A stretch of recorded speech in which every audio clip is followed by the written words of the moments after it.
Proġett ta' restawr li għaddej fuq il-qlejja qed jindirizza sfida serja ta' speċi aljena bħalma il-crayfish li ntefgħu fl-ilma tal-wiet u li qed jagħmlu ħsara kbira lill-ekosistema naturali. Eluf ta' dawn il-krustaċi aljeni li jinġemgħu jirriproduċu brata maġla diġà tneħħew bħala parti minn dan il-proġett. Dan spjegah Manuel Sapiano, l-kap eżekuttiv tal-Aġenzija għall-Enerġija u l-Ilma l-EWA ma' TVM News fil-qalba ta' dan il-wiet li ħaftit tal-ħajja bix-xita li għamlet fl-aħħar ġimgħat. Spjegalna kif infirxet il-popolazzjoni ta' dan it-tip ta' krustaċju ħamrani li qatt ma kien postu fl-ilma ħelu lokali. F'ġurnata sar eżerċizzju minn nies tal-Aġenzija neħħina l-fuq minn 1500 eżemplar. Minn hawn biss? Minn hawnhekk biss. U għanetek biex xogħol kollu minn Nature Trust nieħu il-fuq minn 7000 eżemplar u xorta għadu dens xorta qiegħed hemmhekk. Però forsi appell huwa dal-crayfish minn fejn ġie għax xi ħadd tefgħu fil-wied.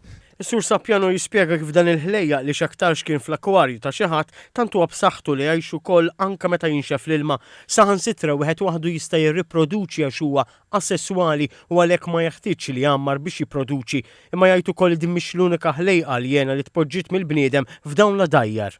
Il-wiet għandu l-ambjent għandu l-annimali tiegħu bħal żrinġ. Il-crayfish ineħħi żrinġ bħalma l-qasab ineħħi veġetazzjoni oħra. Allura huwa importanti li insostnu dak li huwa Malti, dak li huwa naturali tal-wiet. L-istess forsi appell huwa ma sibniex crayfish biss, sibna papri, sibna terrapins f'kieren. Dawn mhumiex l-ambjent tagħhom tal-wiet, x'in darba goldfish. U minn kelledna taħt il-200 mm ta' xita għamlet xi ftit. Għaliex la dajjar ta' wiet il-qlejja għadhom daqstant niqsin mill-ilma. Is-Sur Sapiano jispjega li dan il-wiet ma jimtelix bl-ilma f'tebqatajn, anzi jekk jimtela minnu fih mal-ewwel xita ma tantx ikun sinjal sabiħ. Iċ-Chadwick għandu 3 sorsi ta' ilma. Ovvjament hemm ammont żgħir ta' ilma tax-xita għax hawnhekk imdawwar b'ambjent naturali illi jirrispondi mill-ewwel bħalma qed naraw hawnhekk.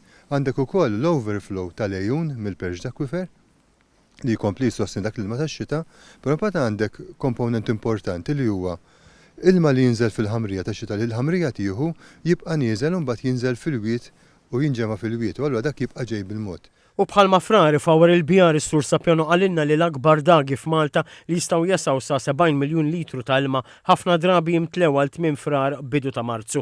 Il-kap eżekuttiv tal-Aġenzija qal li r-restawr ta' dan il-wiet qed isir b'mod li jaċċerta li titkattar il-flora u l-fawna Maltija. Parti mill-proċess jinkludi t-tneħħija tal-qasab li għatfadal fil-wiet u jitpoġġa materjal li ma jħallix din l-ispeċi aljena b'saħħitha ħafna terġa' tikber minflok qed jitħawlu diversi siġar indiġeni.